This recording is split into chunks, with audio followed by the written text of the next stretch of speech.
Hi friends, இன்றைக்கி பார்த்தீங்கன்னா காலையிலேருந்து ஒரே பனி, அப்புறம் 9 மணிக்கு மேலே நல்லா மழை பெய்ய ஆரம்பிச்சிருச்சு. இன்றைக்கி மித்தேஷ் வந்து ஸ்கூலுக்கு பொடி தோசை கேட்டிருந்தாரு, அதனால் அது கொடுத்து அனுப்பியாச்சு. இன்றைக்கி என்னோட ஹஸ்பண்டுக்கு ஒர்க் ஃப்ரம் ஹோம் தான். ஸோ இந்த கிளைமேட்டுக்கு சுட சுட சாப்பிட்லான்னு கொஞ்சம் லேட்டாக சமைச்சேன்.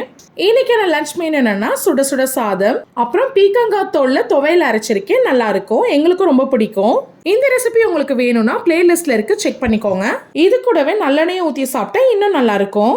இன்னைக்கு சைடிஷ்க்கு வந்து கத்திரிக்காயில் எண்ணெய்க்காய் மாதிரி பிரட்டியிருக்கேன். இந்த ரெசிபி ஒரு சிஸ்டர் கேட்டிருந்தாங்க, வீடியோ எடுத்தாச்சு, சீக்கிரம் போஸ்ட் பண்ணுறேன். அடுத்து துவையல்னு வந்துட்டு அப்பளம் கண்டிப்பாக வேணும். இந்த காம்போ எனக்கு ரொம்ப பிடிக்கும். அப்புறம் கடைசியாக மாங்காய் ஊறுகாய் வைக்கிறேன். இன்னைக்கான லஞ்ச் மெனு அவ்வளோதான் ஃப்ரெண்ட்ஸ். இந்த வீடியோ பிடிச்சிருந்தா லைக் பண்ணிவிட்டு மறக்காமல் சப்ஸ்கிரைப் பண்ணிடுங்க. தேங்க்யூ.